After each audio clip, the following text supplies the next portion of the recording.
Gas तुटवड्यामुळे पुण्यामध्ये mess बंद पडण्याच्या मार्गावर आहेत। मुंबईमध्ये तर पालिकेच्या माध्यान्ह भोजन योजनेला सुद्धा त्याचा फटका बसलेला आहे। पाहूया। मुंबईत पालिकेच्या 5.40 लाख विद्यार्थ्यांची मध्यान्ह भोजन योजना संकटात सापडली आहे। गॅस नसल्यामुळे विद्यार्थ्यांना फळ देण्याचा निर्णय पालिकेने घेतलाय। मुंबईमध्ये केंद्रीय स्वयंपाकगृह चालवणाऱ्या 147 महिला संस्थांना एलपीजी गॅस पुरवठा थांबवण्याची वेळ आली आहे।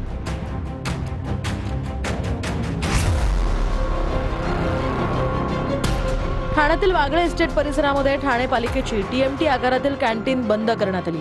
टीएमटी आगारातील कर्मचारी आणि कामगार या कॅन्टीनवर खरं तर अवलंबून आहेत, मात्र गॅस नसल्यामुळे ही कॅन्टीन बंद झाली आहे। त्यामुळे कर्मचाऱ्यांना घरातूनच नाश्ता आणि जेवण घेऊन यावं लागतंय।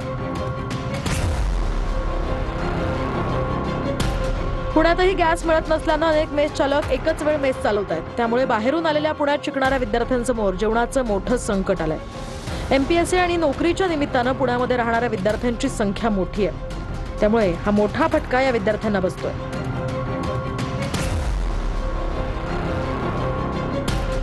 येरवड्यातील मनोरुग्णालयाच्या डीननं सुद्धा जिल्हाधिकाऱ्यांना पत्र लिहिलंय। सध्या मनोरुग्णालयात जवळपास 1200 जणांवर उपचार सुरू आहेत आणि मनोरुग्णांना वेळेत आहार मिळणं गरजेचं असल्याचं डीन म्हणाले। 12 ते 14 गॅस सिलेंडरचा पुरवठा आवश्यक असल्याचंही या पत्रात नमूद करण्यात आलंय। परभणीमध्ये एका रात्रीत गॅस पंपांनी प्रति किलो 10 रुपयांची वाढ केली आहे। दरात वाढ केल्यानं 85 रुपये प्रति किलोवर एलपीजी गॅस गेलाय। मागच्या आठवड्यात 28 रुपयांची प्रति किलो वाढ झाल्यानं ऑटो चालक आक्रमक झाले होते।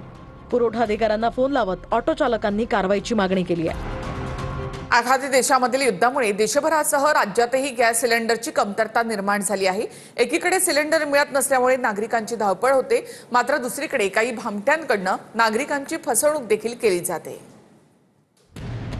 डोंबिवलीत गॅस टंचाईच्या भीतीचा फायदा घेत गॅस लाईन अपडेटच्या नावाखाली सायबर भामट्यांनी महिलांची फसवणूक सुरू केली आहे। 2 दिवसात 2 महिलांना 4 लाखांचा ऑनलाईन गंडा घातलाय।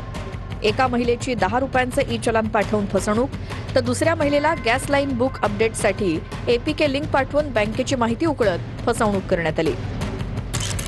बीडमध्ये घरगुती गॅस वापरणाऱ्या हॉटेल्सवर छापेमारी करण्यात आली। महसूल प्रशासनाकडून छापेमारी सुरू आहे। यासाठी 19 पथकांची नियुक्ती करण्यात आली आहे। 203 ठिकाणी छापेमारी करून 28 सिलेंडर जप्त करण्यात आले। परभणीत हॉटेल व्यावसायिकांकडून घरगुती गॅसचा वापर वाढलाय।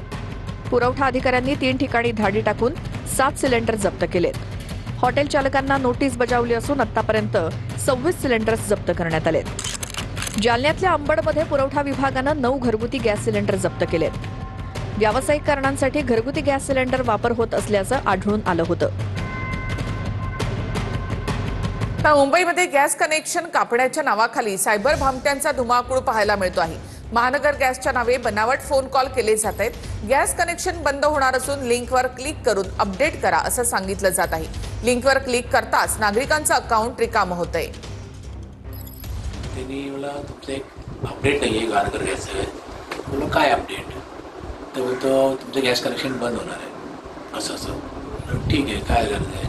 मग एक लिंक पाठवली, त्या लिंकवर मी अपडेटचं दाबलं आणि त्यानंतर मग त्यांनी चालू केलं की असं कर, असं करा।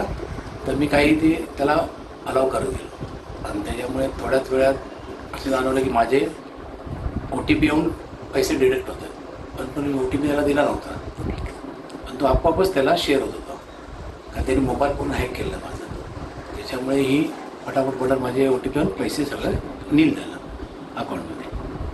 आणि आता बातमी आहे ठाण्यामधून सिलेंडरच्या तुटवड्यावरून नागरिकांनी इलेक्ट्रिक शेगडी खरेदीसाठी गर्दी केली आहे, मात्र बाजारामध्ये सुद्धा त्याचा तुटवडा जाणवतोय।